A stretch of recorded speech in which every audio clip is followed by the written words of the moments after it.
గడిచిన సంవత్సరము అంతా కూడా ఎంతగానో దేవుడు దీవించాడు, ఆశీర్వదించాడు. అదేవిధంగా మరి ఒక 2 దినం వరకు మనము సజీవులలోకి ఎలా ఉన్నామంటే అది కేవలము దేవుని యొక్క కృపయే. కానీ చాలా మంది పోయినసారి ఉన్న వాళ్ళు ఈసారి లేకపోయినారు. అట్టి వారికంటే మనము ధన్యులుగా ఉంచుకోవాలి. ఎందుకంటే మనం బ్రతికి ఉన్నామంటే కేవలము దేవుని యొక్క కృపయే. మరి ఈ యొక్క లెంటు అనగానే మనము దేవునికి దగ్గరగా జీవించుట. ఈ యొక్క లెంటు డేస్కే మనము దగ్గరగా జీవించకుండా ఎల్లవేళలా మనము దేవునికి దగ్గరగా జీవించే వారంగానే ఉండాలి. మరి ఈ యొక్క పాట నాకు రాగం రాదు, కానీ అయినా కానీ పాట నాకు పాడాలని చాలా ఆశగా ఉండే, అందుకే పాడినాను. మనలో ఏమైనా పాపాలున్నా దోషాలున్నా దేవుడు తొలగించే దేవుడు మనతో ఉన్నాడు, మనతో మాట్లాడతాడు. కాబట్టి మనము దేనికి కూడా మనము వెనకందు వేయకుండా మనము మన యొక్క పాపాలు మనం ఒప్పుకునే ఎడల దేవుడు మనకు పశ్చాత్తాపము కలిగిస్తూ ఉంటాడు అన్నట్టు.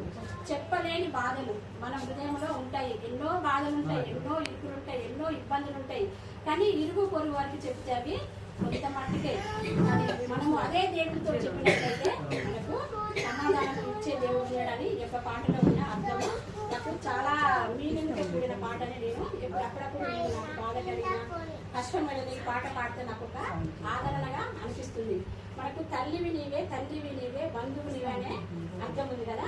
మన తల్లిదండ్రులు ఎక్కడో ఉన్నారు, కొంతమంది తల్లిదండ్రులు చనిపోయి ఉంటారు. కానీ మనకు ఎవరు? దేవుడే. మన తల్లియు తండ్రి కూడా దేవుడే. బంధువుడైనా స్నేహమైన దేవుడే. కాబట్టి మనము దేవునితో మనము మాట్లాడాలి, నిత్యము మాట్లాడే వారంగా. ఈ యొక్క లెంటు డేసే కాకుండా ఎల్లవేళలా దేవునికి మనము దగ్గరగా జీవించాలని ఈ యొక్క పాట యొక్క అర్థము. అదేవిధంగా మరి యెషయా గ్రంథము 53వ అధ్యాయంలో 5వ వచనము చదువుకున్నట్లయితే ఎవరైనా చదవండి. 5వ వచనం. యెషయా నా జనులు ఊరికే కొనిపోబడి ఉన్నారు, వారిని బాధపరచువారు, వారిని చూచి గద్దించువారు ఇదే యెహోవా. యెషయా 53:5వ వచనం.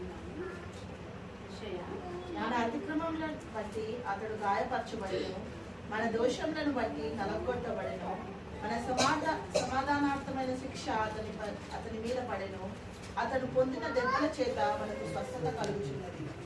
అవును, దేవుడు మనము ఇప్పుడు శ్రమల కాలంలో ఉంటున్నాం కదా, మన కోసము దేవుడు ఆ యొక్క కలవరి సిలువలో మరి ఎంతగానో తను తాను తగ్గించుకొని మన కోసము మన యొక్క పాపము నిమిత్తము ఆయన ఆ యొక్క కలవరి సిలువలో ఆయన ఎంతగానో మరి తగ్గించుకొని అతడు పొందిన దెబ్బల చేత మనకు స్వస్థత అంటుడు దేవుడు. మరి తన యొక్క ఆ యొక్క కలవరి సిలువలో చూసినట్లయితే మరి తలకు ముంట కిరీటము, చేతుల్లో మేకులు, కాళ్ళల్లో మేకులు, ప్రక్కలో పల్లెపు పోటు, తలలో ముంట కిరీటము, ఇవన్నీ మనం ఒక్కసారి గుర్తు చేస్తే మనకే ఒక వణుకు అనేది మనకు ఉంటుంది. ఎందుకంటే అయ్యో ప్రభువా, నా పాపముల కోసం మీరు ఇంతగా మరి మీరు శ్రమ పొంది ఉన్నారా, మీరు పొందిన దెబ్బల చేత నాకు స్వస్థత ఇస్తున్నారని మనకు చాలా. ఎందుకంటే ఈ యొక్క వాక్యం ద్వారా మనల్ని మనము సరి చేసుకోవాలి. నిజంగా ప్రభు ఎవరి కోసం మనము మన యొక్క స్నేహితులు కూడా మనకు ప్రాణం పెట్టరు, మన యొక్క భర్తలు కూడా మనకు ప్రాణం పెట్టరు. మనకు ఆయుస్సు ఎంతవరకు ఉంటుంది?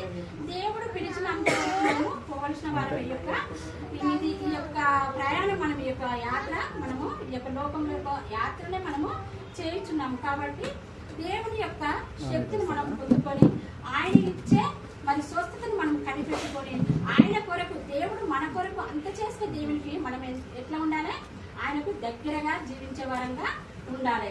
మనం ప్రతి దినము మరి యొక్క లెంటు చేసి ప్రతి గృహాన్ని మనం దర్శిస్తున్నాము, ప్రతి ఇంట్లో చక్కటి వాక్యాన్ని బోధిస్తున్నారు, అన్ని వింటున్నాము. అదేవిధంగా మంచి పాటలు పాడుతున్నాము, అన్ని దేవునికి సంబంధించినవి. అంటే ఆ యొక్క శ్రమల గురించే మనం పాటలు పాడుతున్నాం. తర్వాత మనము ఆ పాటలు పాడము, సంతోషకరమైనవి కూడా పాడతాము. అదేవిధంగా దేవుడిలో ఇంత తగ్గింపు, ఇంత విధేయత, ఇంత ఆయన మన కోసం నలగగొట్టబడి ఉన్నాడు. ఆయనకు వచ్చే శిక్షను మనకు వచ్చే శిక్షణ ఆయన చేస్తున్నాడు.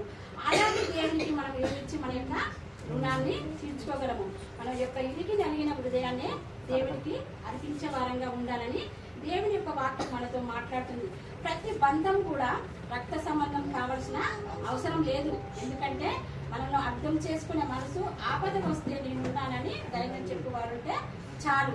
మనము చుట్టుపక్కలే మన యొక్క ఆత్మీయులు, మన యొక్క బంధువులు, మన యొక్క రక్త సంబంధికులు మన రక్త సంబంధికులు ఎక్కడో ఉంటారు.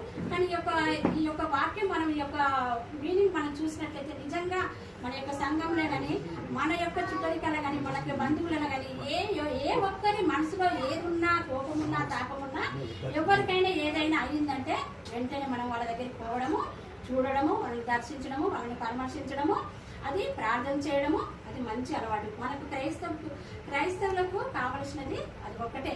మనము వాళ్ళని చూసి వాళ్ళ ఇంటికి ఎందుకు పోవాలి, వీళ్ళింటికి పోవద్దు, వాళ్ళు మాట్లాడరు కదా అనేది కాదు.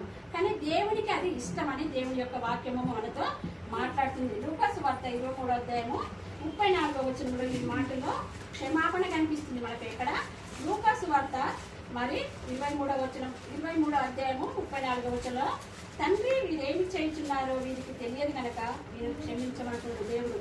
ఇంతగా మరి శ్రమ పొందిన దేవుడు ఆయనను గాయపరుస్తున్నారు, కొడుతున్నారు, చేస్తున్నారు, సిలువ వేస్తున్నారు, రక్తాలు కూడా కారుతున్నాయి. కానీ అంత విధంగా అతన్ని అంత బాధ పెట్టినా కానీ యేసు ప్రభు ఏమంటుడు, మీరేం చేస్తున్నారో తండ్రి మీరేం చేస్తున్నారో మీరు ఎరగరు ప్రభు, మీరు వీరిని క్షమించమంటుండ్రు. మనం ఎంతటి వారము మనం కూడా ఇతరులను క్షమించవాలి. మరి మనలో క్షమాపణ గుణం లేకుంటే అది వ్యర్థము. అయితే యేసు ప్రభు వారు సిలువలో పలికిన ఇది మొదటి మాట. ఎన్ని మాటలు పలుకుతాడు యేసు ప్రభు? 7 మాటలు పలుకుతాడు కదా. ఇది మొదటి మాట, చాలా ప్రాముఖ్యమైన మాట. అయితే క్రైస్తవ జీవితము క్షమాపణతోనే మొదలవుతుంది. మన యొక్క జీవితం ఎట్లా ఉంటుంది అన్నట్టు క్షమాపణతోనే మొదలవుతుంది. క్రైస్తవ జీవితంలో క్షమాపణ ఉండాలి. క్రైస్తవ జీవితం అంటేనే క్షమాపణ. క్రైస్తవునిగా జీవించాలంటేనే క్షమించాలి. క్షమించే మనసు ఉంటేనే మన యొక్క విలువలకు గుర్తుంటుందండి. మనకంటే ఎక్కువగా నిందించబడ్డాడు, ద్వేషించబడిన యేసు ప్రభు వారే క్షమించమని ప్రార్థిస్తున్నాడు. మనకంటే దేవుడు ద్వేషిస్తున్నాడు, ఆయన ఏమంటాడు, ద్వేషింపబడుతున్నాడు. ఆయన మరి మన కొరకు ఎన్నో త్యాగం చేసిన దేవుడే మన కొరకు ఆయన క్షమించమని ప్రార్థించినప్పుడు మనం ఏ పాటి వారము మనం కూడా ఇతరుల గురించి మనము ఏదైనా అనుకున్నప్పుడు మన మనస్పర్ధలు చాలా వస్తాయి, బాధలు వస్తాయి, కష్టాలు వస్తాయి. కానీ మనం క్షమించే గుణం మనలో ఉండాలి. సమాధానాన్ని కూడా మనము వెతుక్కోవాలి. ఎందుకంటే మనం మనుషులము, ఎందుకంటే భరించే వరకే భరిస్తాం. కానీ మనం మనుషులం కదా, కొన్నిసార్లు భరించలేకపోతాం. కానీ ఆ టైంలో ఏం చేయాలి, మనం వీరికి వారికి చెప్పకుండా ఒక్కసారి దేవుని సన్నిధిలో మీరు మోకరించి ప్రార్థన చేసినట్లయితే మీకు వెంటనే సమాధానము దొరుకుతుంది. అది మాత్రం కంపల్సరీ మనము చేయవలసిందిగా మనవి చేసుకుంటున్నాను. మరి అదే విధంగా ఎందుకంటే లెంట్ కాబట్టి కొంచెం నేను లెంట్ గురించి చెప్పినాను. మరి ఈ యొక్క మత్తయి సువార్త 6వ అధ్యాయము 5వ వచనంలో చూసినట్లయితే, మరియు మీరు ప్రార్థన చేయనప్పుడు ఎట్లా మనం ఏ విధంగా ప్రార్థన చేస్తామో మన ప్రార్థన ఎలా ఉండాలి. మనం ప్రతిరోజు దేవుడిని ప్రార్థన చేయండి. మనం ఎక్కడికైనా వెళ్తామా, ఎక్కడికి పోయినా కానీ చిన్న ప్రార్థన చేసుకొని మనం బయటకు వెళ్ళాలి. ఏది జరిగినా ప్రార్థన. మనము వేషధారుల వలె ప్రార్థన చేయొద్దండి. ఇక నాకే వచ్చు ప్రార్థన అని ఏదేదో మాట్లాడుకుంటా మనం ప్రార్థన చేస్తాము. కొంతమంది మన ప్రార్థనలు చేస్తే విసుక్కుంటారు. అలాంటి ప్రార్థన దేవునికి ఇష్టం లేదు. వ్యర్థంగా యోచించొద్దు. మనము ఏది అడగాలనో అదే అడిగి దేవుని దగ్గర మనము పొందే వారంగా ఉండాలి. మరి ఈ యొక్క మనం ఇంకొక ఇళ్ళనే ప్రార్థన ఎట్లుండాలంటే నేను అంత చదివించడానికి నేను లేదనంటే, అయితే ఇక్కడ ప్రార్థన మరి ఇంకా ఎట్లుందనంటే, ఒక వ్యక్తి మాత్రం ఆయనే ప్రార్థన చేసినప్పుడు తన యొక్క గదిలోకి వెళ్ళి తన యొక్క గది తలుపులు వేసుకొని మరి మన యొక్క మది తలుపులు కూడా వేసుకొని దేవుని వద్ద మొరపెట్టినట్టుగా ఇప్పుడు చదివిన వాక్యంలో మనం చూస్తున్నాము. మనము గది తలుపులు మది తలుపులు వేసుకొని ఏకాంతంగా మనం ప్రార్థన చేసినట్లయితే మన ప్రార్థన దేవుడు తప్పక వింటాడు. ప్రార్థనే మన యొక్క ఆయుధము. ప్రార్థన పరుడు పాపంలో పడడండి.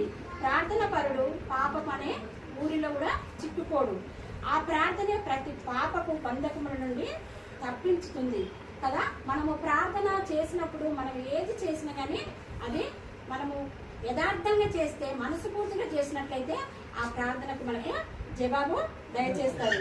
అది అలాంటి ప్రార్థన కలిగి జీవించాలని దేవుని యొక్క వాక్యము సెలవిస్తుంది. ఒక ముగ్గురు కూడా సింహాలతో పోరాడుతున్నారు. ఎవరంటే మన యొక్క బైబిల్ గ్రంథంలోనే ఉంటుంది. సింహాలతో పోరాడము, సింహాల మధ్యలో బ్రతుకుతున్నారు ముగ్గురు. వాళ్ళు ఎవరంటే సంసోను, దానియేలు, దావీదు. ముగ్గురు సింహాల మధ్యలోనే ఆయన ప్రార్థన చేస్తున్నారు, ఎన్ని చేస్తున్నారు. కానీ వీళ్ళు గమనించండి, ఈ ముగ్గురు సింహాల మధ్యలోనే ఉన్నారట. సంసోను మీదికి సింహము బొబ్బరించి వచ్చిందటండి. సంసోను ప్రారంభం చేసేటప్పుడు బొబ్బరించి అంటే సింహం ఎట్లా వస్తుంది, తన అంత కోపంతో అట్లా వచ్చినప్పుడు సంసోను బొబ్బరించి వచ్చినప్పుడు చంపేశాడు. అయినా కూడా ఆ యొక్క సంసోను భయపడలేదు. మనం కూడా ఏదైనా కఠినమైన మనకు బాధలు వచ్చినప్పుడు, వేదన వచ్చినప్పుడు మనము భయపడొద్దండి. దేవునికి మొరపెట్టుకోవడానికి మనం ప్రయత్నించాలి. అదేవిధంగా దావీదు మీదకి కూడా బొబ్బరించు వచ్చేసింది సింహము. ఆ యొక్క దావీదు కూడా ఆ యొక్క సింహాన్ని చంపేసిండు. అయినా కానీ భయపడలేదు. వీరి యొక్క జీవితాల్లో ఇంత భయంకరమైన సింహాలు అంటే మనకి ఎంత భయం కదా. అలాంటి కఠినమైన మాటలు మనం ఒక్కొక్కసారి పడినప్పుడు చాలా వేదన, బాధ, కానీ వాటిని తట్టుకునడానికి శక్తి ఇవ్వని దేవుని మాత్రమే మనము అడగాలి. అదేవిధంగా మళ్ళీ దానియేలు మీద కూడా అదే విధంగా సింహము ఉబ్బరించి వస్తుంది. అప్పుడు సింహం ఏమంటే నోరు ఎత్తలేదట. దానియేలు దగ్గరికి వచ్చినప్పుడు సింహము అసలు నోరు ఎత్తలేదు. ఎందుకో తెలుసా? సింహాలు కూడా మోకాలు ఉన్నాయట. అలాంటి ప్రార్థన జీవితము మనలో ఉండాలని నేను కోరుకుంటాను. నేను అంతా నిజంగా ప్రార్థన జీవితమే నీకుంటే సింహం లాంటి ఏ అపవిత్ర అయినా నీ ఎదుట మోకాళ్ళు ఉండవలసిందే. మనం ప్రార్థన చేసినప్పుడు మరి దేవునికి ఇష్టకరంగా ప్రార్థన చేయడానికి మనము నేర్చుకోవాలి. దేవునితో మనం మాట్లాడేటప్పుడు చక్కని మాటలే మాట్లాడాలి. కానీ వీరి గురించి వారి గురించి ఇంత ప్రార్థన చేసి అంత ప్రార్థన చేసి మళ్ళీ వాళ్ళ గురించి వీళ్ళ గురించి మనం చెప్తే ఆ ప్రార్థనకు అర్థం అనేది ఉండదండి. మనము ప్రార్థన చేసినప్పుడు మనం చాలా ఏకాంతంగా దేవునికి మనము దగ్గరగా జీవిస్తూ ఆయనకు మనకే ఒక అడ్డుగోడను తీసివేసి ఆయనతో ప్రార్థన చేసే వరంగా ఉండాలండి. మరి ఈ బైబిల్ గ్రంథంలో మనం చూసినట్లయితే మరి ఎక్కడంటే లూకాసు వార్త 18:9 నుండి 14 వచనంలో మరి పరిసయ్యుడు సుంకరి, చదవని అవసరం లేదు, జనరల్గా నేను చెప్తున్నా. పరిసయ్యుడు సుంకరు అక్కడ కూడా ఉంటారన్నట్టు. ఆ యొక్క పరిసయ్యుడు సుంకరు కూడా ప్రార్థన చేస్తున్నారు. పరిసయ్యుడు నిలబడి ఆయన ఎట్లా చేస్తున్నారు? పరిసయ్యుడు నిలబడి, దేవా నేను చోరులను, అన్యాయస్తులను, విచారులనైనా ఇతరుల వలె నైనను ఈ సుంకరనై ఉండకుండా సుంకరి వల్ల ఉండనందుకు నీకు కృతజ్ఞతాస్తులు చెల్లిస్తున్నాను. వారములకు నేను 2 మార్లు ఉపవాసం కూడా చేయించున్నాను. నా సంపద అంతట్లో కూడా నీకు 10వ వంతు కూడా చెల్లిస్తున్నాను. ఇదంతా అవసరమా? దేవునికి అవసరం లేదు. ఎందుకంటే ఆయన గర్వాన్ని ఆయన చూపిస్తుండు దేవుని దగ్గర. ఇలాంటి ప్రార్థన దేవునికి ఇష్టం లేదు. ఎట్లా ఇలాంటి ప్రార్థన మనం అన్యాయస్తులు అంటే మన క్రియలలో చూపించుకోవాలి. కానీ మన చెప్పేది ఒకటి చేసేది ఒకటి చేస్తే అది దేవునికి ఇష్టం లేని ప్రార్థన. అలాంటి ప్రార్థన దేవునికి ఇష్టం లేదండి. పరిసయ్యుడు చేసిన ప్రార్థనకు దేవుడు అంగీకరించలేదు. అదే సుంకరి అయితే దూరంగా నిలబడ్డాడండి. సుంకరి దూరంగా నిలబడి ఆకాశం వైపు కళ్ళు ఎత్తుటకైనను ధైర్యం చాలేదు. మనం నిజంగా ప్రార్థన చేసి దేవుని దగ్గరగా జీవించినప్పుడు, అసలు దేవునితో మాట్లాడేటప్పుడు మనకు చాలా బాధ, వేదన అనేది మనకు వస్తుంది. ఆయనకు కన్నులు ఎత్తుటకైనము ధైర్యము చాలక రొమ్ము కొట్టుకొచ్చు, దేవా పాపినైనా నన్ను కరుణించమన్నాడు. ఎంత చిన్న ప్రార్థన కదా. అందుకే దేవుడు అంటాడు, ఆవరించేంత విశ్వాసం ఉంటే నువ్వు ఏదైనా కూడా సాధించవచ్చని దేవుడు అంటాడు. ఈ యొక్క పరిసయ్యుడు విస్తారంగా ప్రార్థన చేసిండు.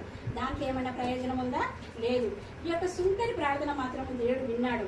ఇతడు తన్ను తాను తగ్గించుకున్నాడు కనుక హెచ్చింపబడ్డాడు. వీడు ఎట్లా హెచ్చింపబడ్డాడు?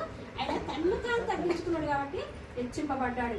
ఇలాంటి ప్రార్థనా జీవితము కలిగి ఉండాలని దేవుడు మనలా కోరుకుంటుండు. ఇంతగా మనము ప్రతిరోజు వాక్యం చదువుతాము, పాటలు పాడతాము, అన్నీ తెలిసి కూడా మనం ఒక్కొక్కసారి తప్పిపోతూ ఉంటాం. ఎందుకు పోతాము? మనలో సాతానుడు మనలో నెట్టి వేస్తూ ఉంటాడు. అటెందుకు, ఇదైతే మంచి దారి అని మనలా నెట్టేస్తాడు. కానీ మనం ఎప్పుడైతే మనం ప్రార్థనలో ఉంటామో అప్పుడే మనకు సాతాను శోధన అత్యధికంగా మొదలవుతుంది. కానీ ఆ యొక్క సాతాను శోధన నుండి మనం విడుదల కావాలంటే ప్రార్థనలో గట్టిగా శక్తిగా ఉండాలని దేవుని యొక్క వాక్యము మనతో మాట్లాడుతుంది. మరి ఈ యొక్క కొద్ది మాటలు నేను ఎక్కువగా ప్రిపేర్ కాలే. నా మనవాడు ఎక్కువ చదవలేడు. నేను బైబుల్ తీసినప్పుడల్లా ఆడు బైబుల్ దగ్గరికి వచ్చి మరి నన్ను బిల్ చేస్తాడు. అయినా కానీ నేను కొన్ని మాటలు నేను ఈ విధంగా చెప్పడానికి దేవుడు నాకు ఇచ్చిన అవకాశాన్ని నేను వాడుకోవాలని నేను ఈరోజు ఈ విధంగా నిలబడి ఈ యొక్క కొద్ది మాటలు మీరు అందరూ విని ఉన్నారని నేను నమ్మొచ్చు. మరి కొద్ది మాటలు దేవుడు దీవించలాగా దయచేయాలని కోరుకుంటూ ఈ యొక్క వాక్యాన్ని ముగించుకుంటున్నాను. ఇంకొక చిన్న పాట పాడి ముగించుకుంటా. ఇది జనరల్ పాట, ఇది మన దేవుని పాట కూడా రాదు కానీ ఎందుకంటే కొంచెం దీనికి కొంచెం అర్థం ఉందేమో అని నేను తలంచుకుంటున్నాను. ఇది నాకు రాగం సరిగా రాదు కానీ పాడాలని ఆశ. ఉన్న ఆస్తి స్థిరము కాదు, చివరి దాకా ఏది రాదు. ఉన్న ఆస్తి స్థిరము కాదు, చివరి దాకా ఏది రాదు. గాలిలోన కలిసిపోతులే, ఓ మట్టి బొమ్మ గాలిలోన కలిసిపోతులే. చివరి దాకా ఏది రాదమ్మా, ఓ మట్టి బొమ్మ గాలిలోన కలిసిపోతులే. పుట్టింది పురటిలోన పోయేది మట్టిలోన, పుట్టింది పురటిలోన పోయేది మట్టిలోన. నీళ్ళు స్థిరము కాదమ్మా, ఓ మట్టి బొమ్మ నీళ్ళు వేరే ఉందమ్మా. నీళ్ళు స్థిరము కాదమ్మా, ఓ మట్టి బొమ్మ నీళ్ళు వేరే ఉందమ్మా. మరి ఈ యొక్క లోకంలో మనం జీవిస్తున్నాము, మనకి ఇవన్నీ మనకు సొంతం అని మనం భావిస్తాము కానీ ఏది మన వెంట రాదు. మనము మట్టిలోనే పుట్టినాము, మట్టిలోనే మనము పోవలసిన వారమని అదొక్కటి గుర్తెరిగి మనం అందరితోటి సమాధానం కలిగి ఉంటాము. అందరినీ మనం ఒకరినొకరిని క్షమించుకున్నాము. ఇలాంటి ప్రార్థనే దేవుడికి ఇష్టమైన ప్రార్థనగా భావించుకుంటూ ఈ యొక్క చిన్న వాక్యాన్ని ముగించుకుంటున్నాము.